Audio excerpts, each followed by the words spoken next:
Une fillette qui parle aux poissons, qui vit coupée du monde, comme si elle n'en faisait pas partie, et qui reconnaît une créature extraterrestre au premier regard, sans avoir peur. Et si Lilo n'était pas humaine, et si elle faisait partie d'un plan? Et pourquoi personne ne veut que vous le sachiez?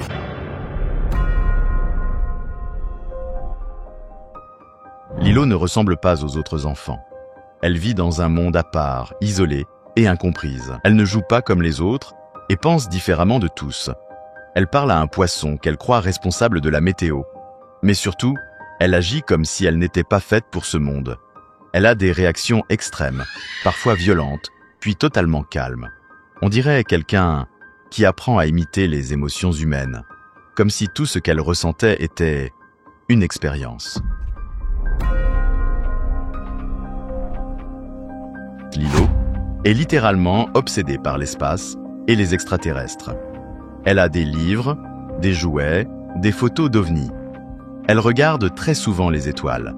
Elle en parle comme si elle venait de là. Dans la série, elle affirme parfois ressentir des choses anormales. À chaque fois qu'une nouvelle expérience débarque, elle sent sa présence. Elle ne les détecte pas. Elle les ressent, comme une sorte de lien, ce qui est inexplicable pour une simple humaine. Mais pour une entité de la même espèce, là, c'est parfaitement logique.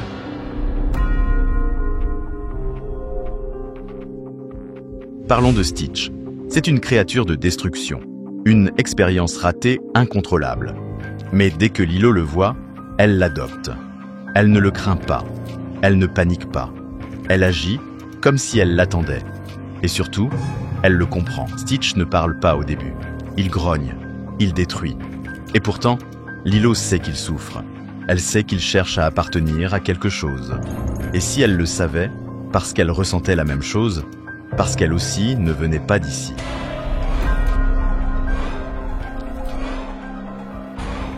On découvre que Jumba a créé 626 expériences.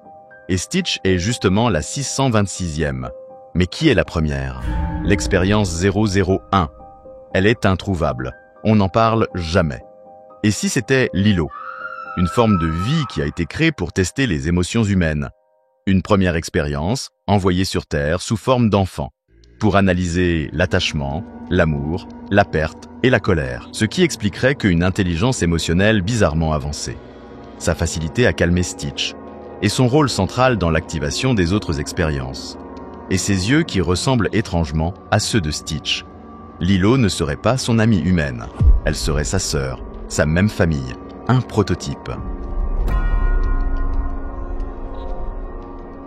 Cobra Bubbles est un autre indice. Ancien de la CIA, ami des aliens, et toujours là quand Lilo est en danger. Il dit vouloir protéger l'équilibre. Mais lequel? Celui de la famille ou celui de l'expérience Lilo? Autre exemple, dans l'épisode où l'expérience 627, plus puissante que Stitch, échappe à tout contrôle, c'est encore Lilo qui trouve la solution. Pas grâce à la logique, ni à la force, mais grâce à une lecture émotionnelle parfaite du comportement de l'expérience. Bizarre. Elle a l'air bien familier avec les créatures. C'est une capacité impossible à acquérir sans un lien biologique. Officiellement, les parents de Lilo sont morts dans un accident de voiture. Mais on n'a aucune preuve, aucune scène, aucune trace. Juste une histoire. Et si ces souvenirs étaient inventés, comme une excuse pour justifier son isolement, son deuil, ses réactions étranges? On ne voit jamais une vraie interaction avec ses parents dans des souvenirs vivants, pas même un extrait de sa jeunesse.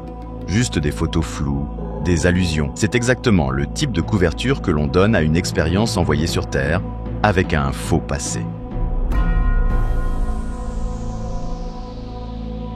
Et si Lilo n'avait pas encore fini son cycle d'observation?